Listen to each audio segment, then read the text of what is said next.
surely be the greatest run chase in the history of women's one-day internationals, given the context of a Women's Cricket World Cup semi-final. ഞാൻ എല്ലാ ദിവസവും കരഞ്ഞു, ദൈവം എനിക്ക് വേണ്ടി പോരാടി. ജെമിമയുടെ കണ്ണീരിൽ കുതിർന്ന വിശ്വാസ പ്രഖ്യാപനം കായിക ലോകത്തിന് നൽകിയത് മറക്കാനാവാത്ത ഒരു പ്രകടനവും പ്രതിസന്ധികളിൽ തളരാതെ മുന്നോട്ടു പോകാൻ പ്രചോദനമാകുന്ന ഒരു വിശ്വാസ പ്രഖ്യാപനവുമാണ്. തൻ്റെ ക്രൈസ്തവ വിശ്വാസത്തിൻ്റെ പേരിൽ മതപരിവർത്തനം എന്ന പേരിൽ അപമാനിക്കപ്പെട്ടവൾ, ഈ പേരിൽ തൻ്റെ ക്ലബിൽ നിന്നും പോലും പുറത്താക്കപ്പെട്ടവൾ ഇന്ന് അതേ മണ്ണിൽ കോടിക്കണക്കിന് ആളുകളുടെ കണ്ണിലുണ്ണിയായി വിജയിച്ചു നിൽക്കുന്നു. അതെ, വിശ്വാസം അടിയറവ് പറയാതെ തൻ്റെ വ്യക്തിപരമായ നേട്ടങ്ങൾക്ക് വേണ്ടി, കരിയറിന് വേണ്ടി ഈശോയെയും വിശ്വാസത്തെയും തള്ളിപ്പറയാതെ, ഒളിച്ചു വയ്ക്കാതെ ധീരതയോടെ ആ പെൺകുട്ടി നിന്നപ്പോൾ ദൈവം അവളെ ഉയർത്തി. ഇന്ന് കോടിക്കണക്കിന് ജനങ്ങൾ പറയുന്നത് അവളുടെ നാമമാണ്, ജെമിമ റോഡ്രിഗ്സ്.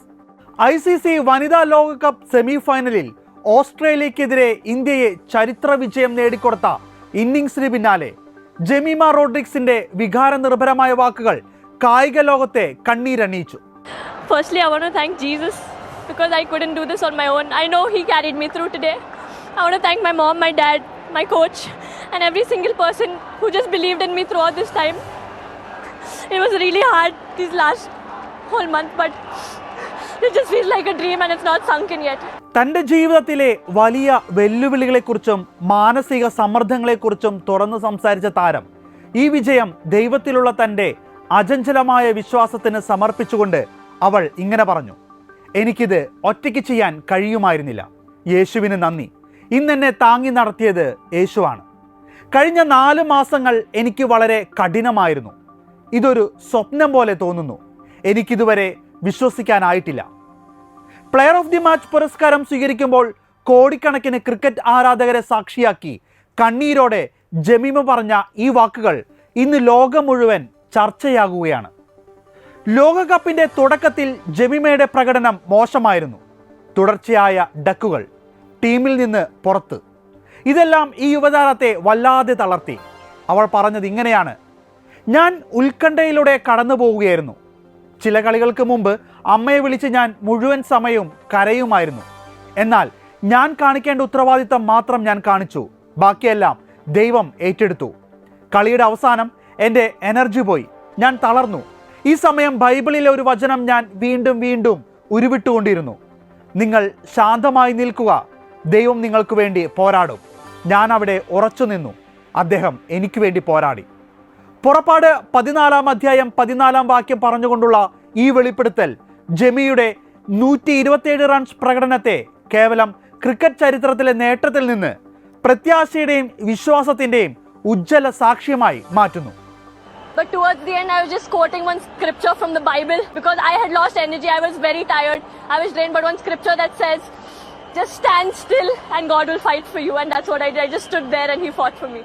സെഞ്ചുറി നേടിയപ്പോൾ പോലും യാതൊരു ആഘോഷവും കാണിക്കാതെ ജെമിമ ശാന്തയായി ക്രീസിൽ നിന്നത് ആരാധകർ കണ്ടിരുന്നു. ഇതിനെക്കുറിച്ച് ചോദിച്ചപ്പോൾ ജെമിമയുടെ മറുപടി അവരുടെ ലക്ഷ്യം എന്തായിരുന്നുവെന്ന് കൃത്യമായി വെളിപ്പെടുത്തുന്നതായിരുന്നു. അതിപ്രകാരമാണ്: ഇന്ന് എൻ്റെ 50 സെഞ്ചുറിയോ അല്ല ലക്ഷ്യം, ഇന്ത്യയെ വിജയിപ്പിക്കുക എന്നതായിരുന്നു എൻ്റെ ലക്ഷ്യം. താൻ തളർന്നുപോയ ഓരോ നിമിഷവും ദീപ്തി ശർമ്മയും ഹർമൻപ്രീത് കൗറും മറ്റു ടീം അംഗങ്ങളും നൽകിയ പിന്തുണയും ജെമിമ നന്ദിയോടെ ഓർത്തു. തൻ്റെ കുടുംബത്തിന് നേരെ ഒരു ഫ്ലൈയിങ് കിസ് നൽകി നവി മുംബൈയിലെ നിറഞ്ഞ ആരാധക കൂട്ടത്തിന് നേരെ കൈകൂപ്പി നിന്ന് പറയുമ്പോൾ ഇന്ത്യയുടെ ഈ വിജയശില്പിയിൽ വിശ്വാസവും വികാരവും നിറഞ്ഞു നിന്നു.